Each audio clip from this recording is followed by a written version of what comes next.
জয় শ্রীকৃষ্ণ। বন্ধুরা, মানব জীবনের প্রতিটি সমস্যার সমাধান পাওয়া যায় শ্রীমদ্ ভগবদ গীতায়। শ্রীমদ্ ভগবদ গীতা এমন একটি অনুপ্রেরণামূলক বার্তাসাগর যা হতাশাগ্রস্ত ব্যক্তির মনেও জীবনের আশা জাগিয়ে তোলে।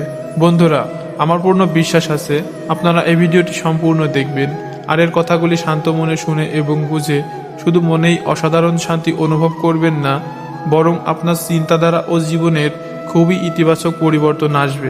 আমি নিশ্চিতভাবে বলতে পারি যে কেউ যদি গীতার এই সারাংশ শেষ পর্যন্ত শুনে এবং তার জীবনে তা প্রয়োগ করে, সে অবশ্যই নিজের প্রতিটি সমস্যার সমাধান পাবে।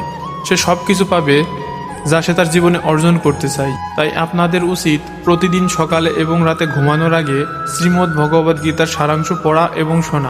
ভগবান শ্রীকৃষ্ণ শ্রীমদ্ ভগবদ গীতায় বলেন, যে ব্যক্তি বিশ্বাস সহকারে এই গীতার পাঠ করে, শোনে এবং ধ্যান করে এবং যে দোষমুক্ত, সে সব পাপ থেকে মুক্তি পেয়ে আমার পরম ধামে পৌঁছে যায়। বন্ধুরা, এজন্যই বলা হয়েছে যে কোনো ঘরে প্রতিদিন শ্রীমদ্ ভগবদ গীতার পাঠ ও শ্রবণ হয়, সেই ঘরে কখনো কোনো বিপদ বা সমস্যা আসে না।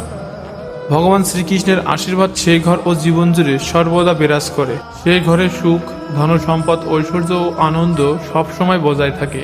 বন্ধুরা, মহাভারতের ভয়ঙ্কর যুদ্ধে একেবারে শুরুতে কুরুক্ষেত্রের যুদ্ধভূমিতে অর্জুন যখন চারপাশে দেখে তারই আত্মীয় পরিজন, ভাই বন্ধু ও শিক্ষকেরা যুদ্ধের জন্য প্রস্তুত, তখন সে ভয় পেয়ে যায়, হতাশা ও দুঃখিত হয়।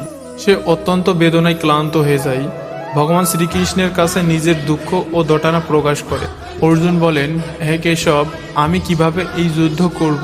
এই যুদ্ধে যারা জড়ো হয়েছে তারা তো সবাই আমার আপনজন। আমি কিভাবে আমার পিতামহ ভীষ্ম ও গুরু দ্রোণাচার্যের সঙ্গে যুদ্ধ করব? তারা তো সবাই আমার শ্রদ্ধেয় ও গুরুজন। তাই তাদের হত্যা করে রাজ্য পাওয়ার চেয়ে ভিক্ষা করে মরে যাওয়া অনেক ভালো।